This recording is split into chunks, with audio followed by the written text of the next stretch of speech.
Pranams to all of you. This is part 4 of the video series on the great Bhagavan Sri Ramana Maharshi. So in part 1, 2 and 3, we saw Sri Bhagavan's birth, childhood, death experience, and his moving to Tiruvannamalai and many other events from his great life until his Mahanirvana on the 14th of April 1950. So in this video, we are going to talk about, in brief, the great devotees of Sri Bhagavan. There were and are thousands and thousands of devotees all over the world. Even if you select the most popular ones and the well-known devotees, one video may not be enough. So we have selected a few of them, well-known and popular, and who have been long-standing devotees of Sri Bhagavan. So we have chosen some of them, and we are going to talk about all those selected few in a very brief way. These stories of how these great devotees came to Bhagavan, how they were completely transformed in Bhagavan's presence, and all that we will take a look. So let's go into the brief stories of some of these disciples. Let's take a look. Kavya Ganta Ganapati Muni was a genius, a poet, Sanskrit scholar, Pandit, Yogi, Muni, and so on. In fact, he was conferred with this title Kavya Ganta when he was 22 years old in a great assembly of Sanskrit scholars in Navadvipa in Bengal. And in 1903, he came to Tiruvannamalai to perform tapas when he was 25 years old. First time he saw Ramana Swami in 1903-1904. He organized and gathered a group of students to generate spiritual energy to cure the ills of the country through Nama Japa. 18th November 1907. Prostrating to the young sage Ramana Swami, the Muni pleaded with a trembling voice, "All that has to be read, I have read. Even Vedanta Shastra, I have understood fully. I have performed japa to my heart's content. Yet I have not up to this time understood what tapas is. Hence, I have sought refuge at your feet. Pray enlighten me about the nature of tapas." And for 15 minutes, Sri Bhagavan gazed intently at the Muni. He then spoke, "If one watches where the eye springs, the mind will be absorbed in that. That is tapas. If a mantra is repeated and attention is directed to the source where the mantra sound is produced, the mind will be absorbed into that. That is tapas." And we all know the story. He sat in front of Sri Bhagavan then and there, and for several hours was absorbed in his own being. He is the one who named the young Brahmana Swami, Bhagavan Sri Ramana Maharshi. His magnum opus, Uma Sahasranamam, in his gratitude to Uma Ambal for giving the Guru to him. He had marvelous powers of the mind, intellect and spirit. He also met Sri Aurobindo on 15th August 1928. He was a great tapasvi. And on 25th July 1936, when he was just 58 years old, he left his body in Kharagpur, West Bengal. Echamma Patti. She had served food to Sri Bhagavan till the end. In fact, right from the Virupaksha days, Echamma Patti would feed Bhagavan and only then have her food. Even when Sri Ramanasramam came up with kitchen and all those facilities, Echamma Patti would insist that she serve Sri Bhagavan. So much was her devotion to Sri Bhagavan, a great devotee of Bhagavan. Mastan Swami. He had met Sri Bhagavan very early in life, and he came from a Muslim weaver's family. He is yet another person who was enlightened in Sri Bhagavan's presence. Mastan Swami. Sri Muruganar Swami.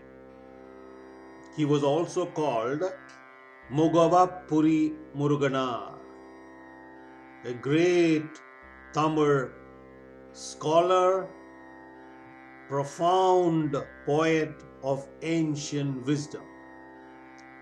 He was one of the foremost devotees and disciples of Sri Bhagavan. In his earlier life, he was called as C.K. Subramanya Iyer, and parents called him Sambamurti. He met Sri Bhagavan in the month of September 1923, and he had written a few verses on Sri Bhagavan as an offering to Sri Bhagavan.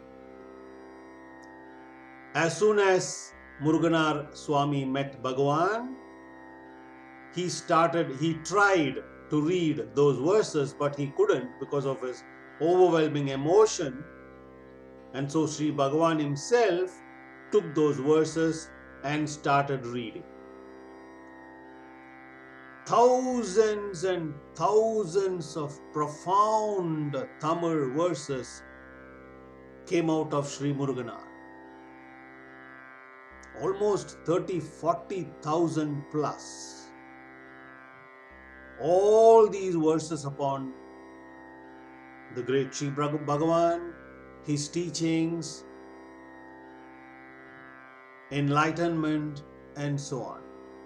Some of his works are Guru Vachaga Kovai, Sri Ramana Sannidhi Murai, and many others. A great Tamil poet, scholar, and a yogi, Sri Muruganar Swami.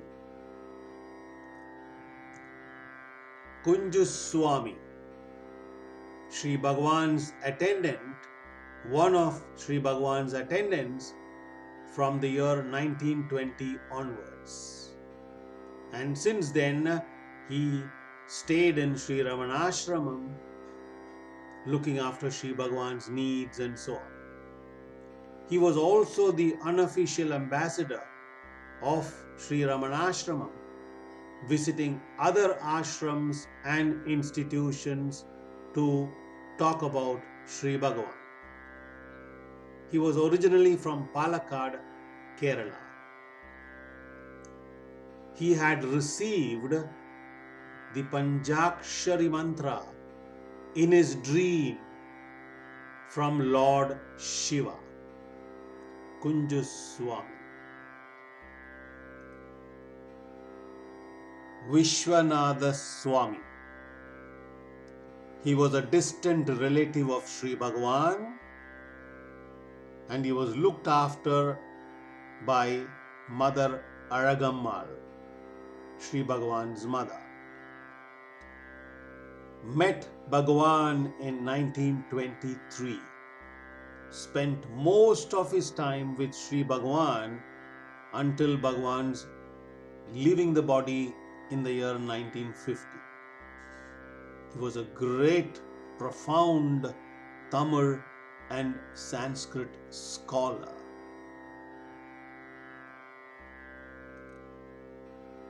Sundaresa Iyer. He was a school teacher and he had met Sri Bhagavan very early in his life. And one day when he was 36 years old, in 1933, right in front of Bhagavan he was sitting, and he had the vision of Sri Rama, Sita, Lakshmana, Hanumanji and many others through Sri Bhagavan. One of the few people who was called by his name by Sri Bhagavan. Sri Bhagavan used to call him Sundaresa, another great devotee of Sri Bhagavan. Mudaliar Patti, another great lady devotee of Sri Bhagavan, served food to Sri Bhagavan all her life. Till the end, Sri Bhagavan was afraid of two people, as he used to say. One was Mudaliar Patti and the other one was Ramanatha Brahmachari, because of their very deep devotion to Sri Bhagavan, a great lady devotee of Bhagavan. Ramanatha Brahmachari. He was a student of the Veda Padashala. He had met Bhagavan in the year 1912. He is yet another person who was enlightened in Sri Bhagavan's presence. He left his body in the year 1946, 4 years before Sri Bhagavan left his body. In fact, Sri Bhagavan used to say he was afraid of two people. One was Ramanatha Brahmachari, the other one was Mudaliar Patti, because of their profound and deep devotion to Sri Bhagavan. Munagala S. Venkataraman from Madurai. He was a chemistry lecturer in Pachepa's College, Madras Christian College in Chennai. He met Sri Bhagavan in the year 1918 at Skanda Ashramam. Again he came for his second visit in the year 1927, and thereafter every now and then he would come and stay in Sri Ramanasramam. He was the one who compiled talks with Sri Ramana Maharshi over a period of 4 or 5 years between 1935 to 1939 or 40. Many spiritual books he translated into English, like Tripura Rahasya, Advaita Bodha Deepika, Kaivalya Navanida, and so on. Another great devotee of Sri Bhagavan. Devaraja Mudaliar, one of the closest and direct disciples, devotees of Sri Bhagavan. He was a lawyer by profession. He had written more than 3 books. And in 1945, the period between 1945 and 1947, all his daily recollections were brought out as a book called Day by Day with Sri Bhagavan. He wrote other books also, My Recollections of Sri Bhagavan, Gems from Bhagavan, and about cow Lakshmi, another great devotee of Sri Bhagavan. Annamalai Swami, he came to Sri Bhagavan when he was 22 years. He was one person who was given in charge of most of the construction of buildings and other things in Sri Ramanasramam. He is yet another person who was enlightened in Sri Bhagavan's presence. Dr. T N Krishnaswami. He was a physician, a doctor, a practitioner in Chennai. He met Bhagavan in the year 1932, and since then, until Bhagavan's passing away, he was the official ashram photographer. Almost 1,000 photos of Sri Bhagavan was taken by Dr. T.N.K.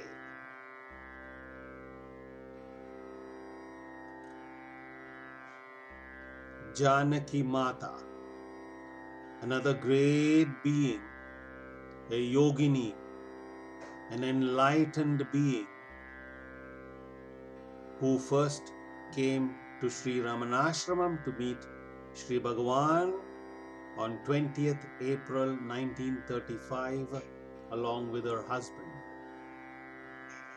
She underwent innumerable spiritual experiences, including the Kundalini rising up her spine, various visions of gods and goddesses, and these experiences were so deep and profound, transcending the normal states of the mind. She would rush to Sri Bhagavan to narrate all her experiences and seek solace. She attained enlightenment in the very presence of Sri Bhagavan. In 1966, a cancer developed on her left breast, about which she never uttered a word to anybody. And after a glorious, marvelous life, attained Mahasamadhi while seated on 27th April 1969. And by then, she had composed a lot of songs on Sri Bhagavan, spirituality, enlightenment, about her experiences, and so on. A great enlightened being, Janaki Mata. Major Chadwick, also called Sadhu Arunachala. He was in the British Army serving in South Africa. He came to Sri Ramanasramam in the year 1935 and remained there for good. He translated all the original works of Sri Bhagavan into English. Many of his books are well known, and one of them is Sadhu's Reminiscences of Sri Ramana Maharshi. He is another one who attained enlightenment in the presence of Sri Bhagavan.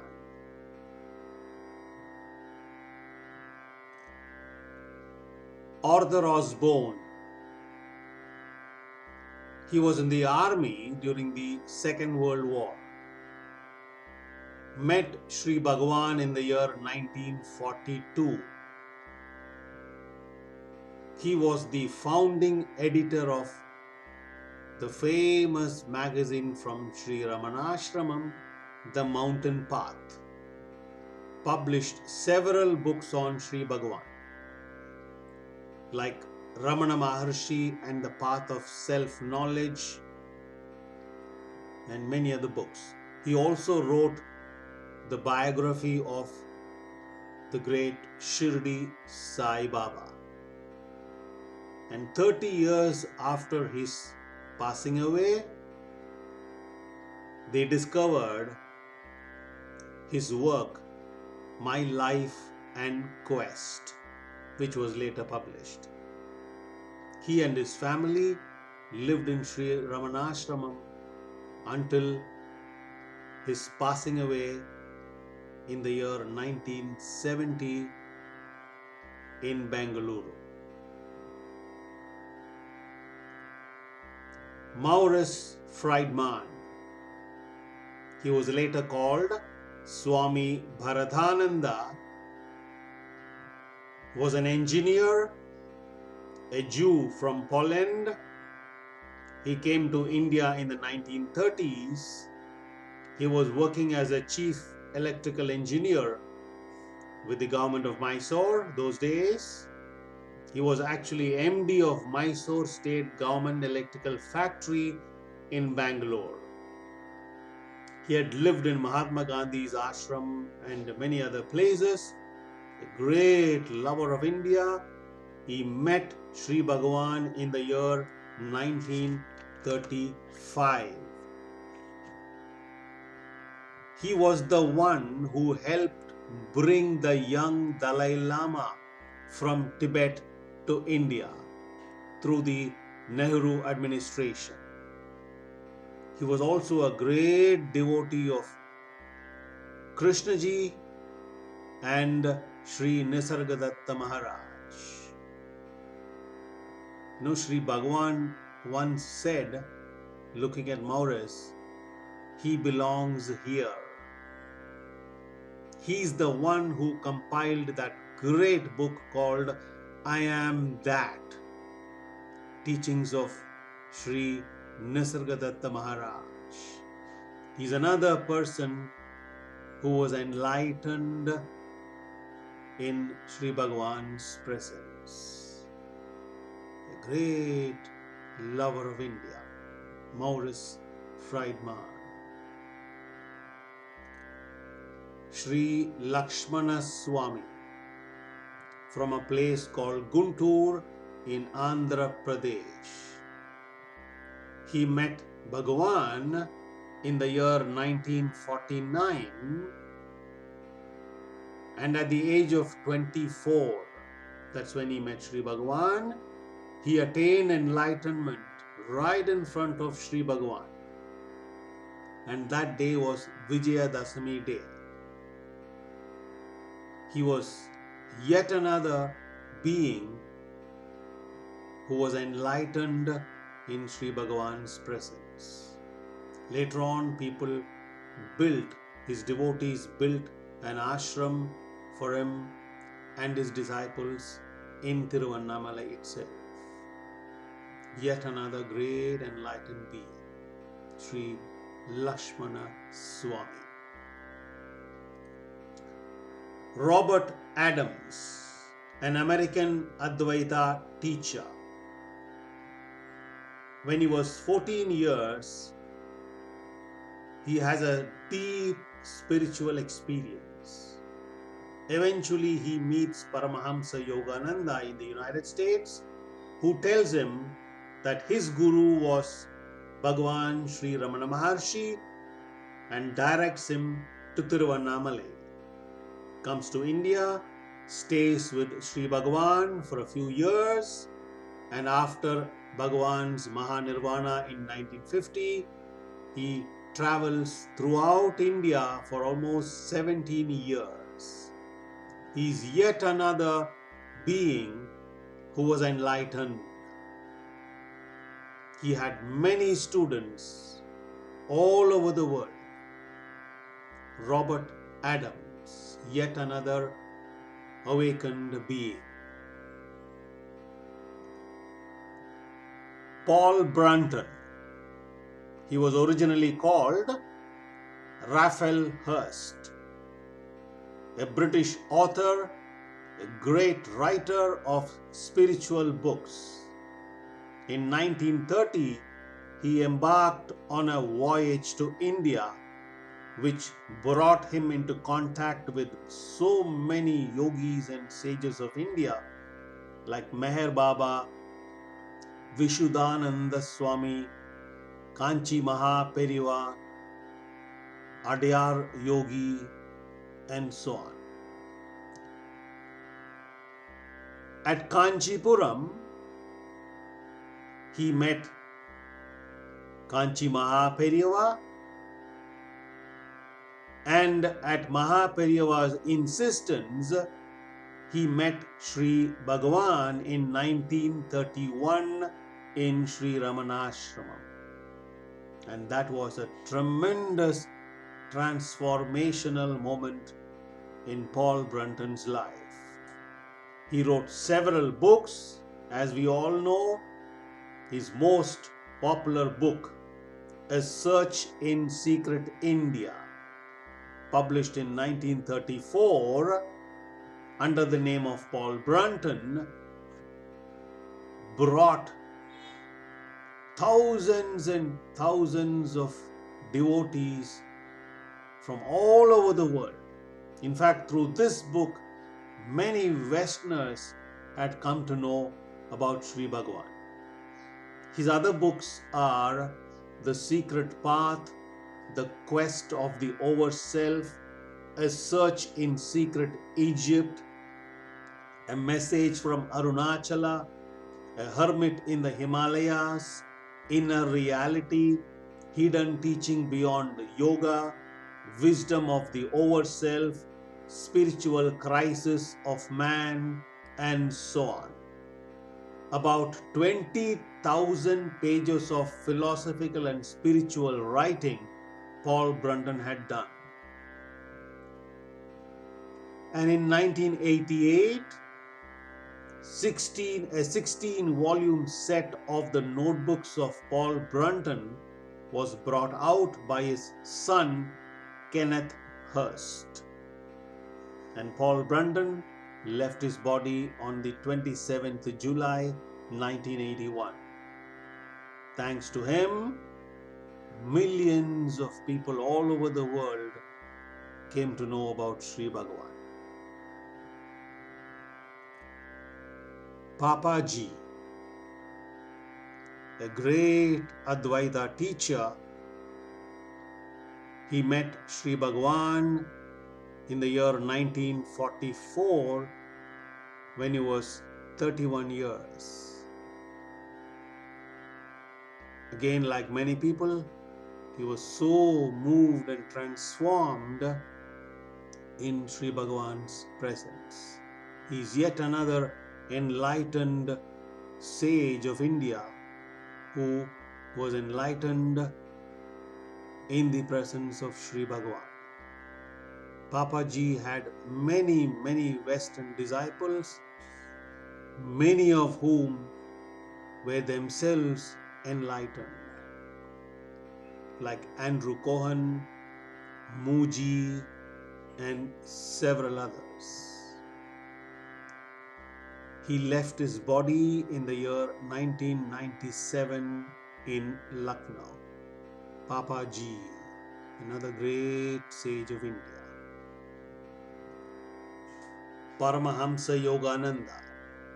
Many of us would know him, the author of Autobiography of a Yogi, a classic spiritual book sold millions and millions of copies all over the world.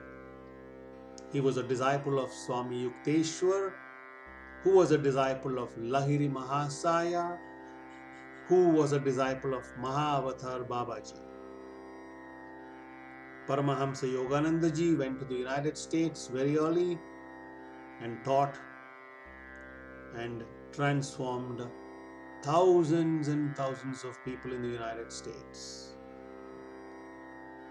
And just before he left his body on 7th March 1952 in Los Angeles, he told his disciples and devotees that he is leaving. A great yogi, Paramahamsa Yogananda ji. Sri Narayana Guru, a great sage and social reformer from Kerala. He met Sri Bhagavan in the year 1916 in Skandashramam.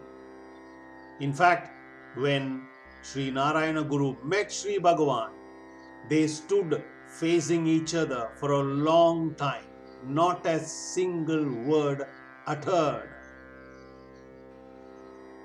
Sri Narayana Guru composed Nirvruti Panchagam, 5 verses, as an offering to Sri Bhagavan. A great social reformer brought so many changes in Kerala and many other places. He left his body in a place called Vargala on 20th September 1928. Swami Sivananda, the founder of the Divine Life Society, Rishikesh. He was originally a doctor, Dr. Kuppuswamy, serving in Malaysia and other places, and he had met Sri Bhagavan, so moved and transformed, and he was dancing with ecstasy in Sri Ramanasramam. Yet another enlightened being, a great sage of India, Swami Sivananda, Swami Chinmayananda. He was called Balakrishnan by his parents. The founder of Chinmaya Mission. He was a disciple of Tapovan Maharaj in the Himalayas. Swamiji met Sri Bhagavan, so moved and touched, and continued teaching the Bhagavad Gita and Vedanta Shastras to the whole world. He left his body in the year 1993 in the United States.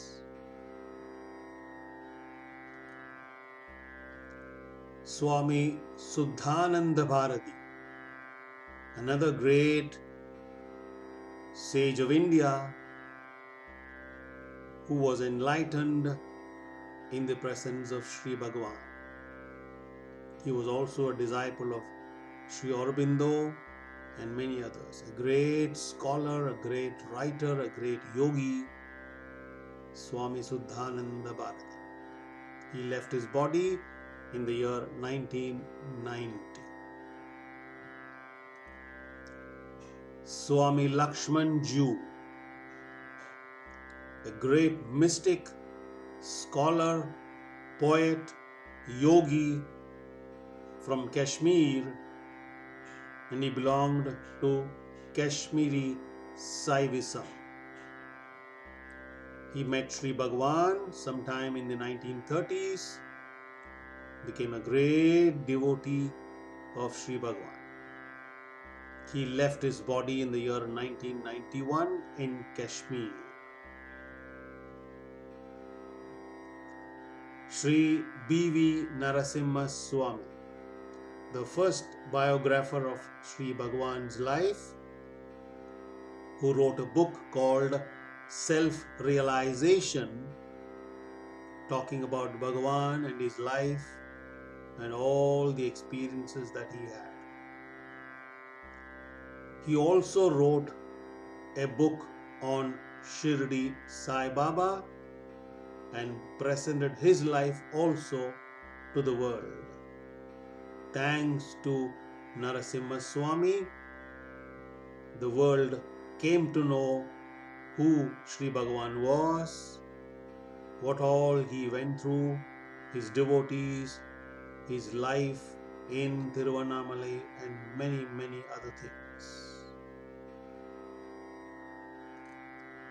Suri Nagamma, another great lady devotee of Sri Bhagavan.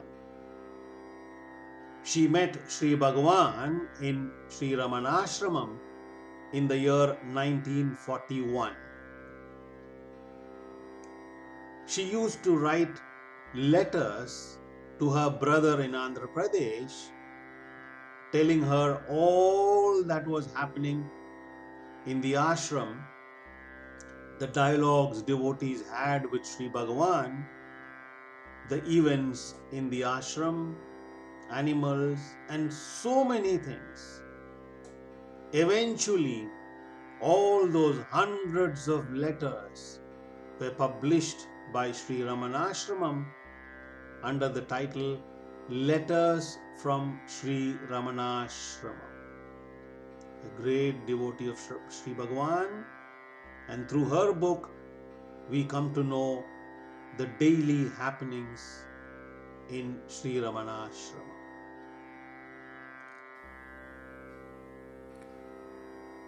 So with this, we come to the end of part 4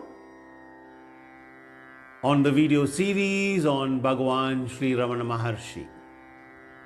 And in the next part, part 5, we will go into some of the selected stories from Sri Bhagavan's life with animals, with people and devotees and disciples, scholars, philosophers, yogis, sadhus. Very, very interesting stories, very touching, very moving.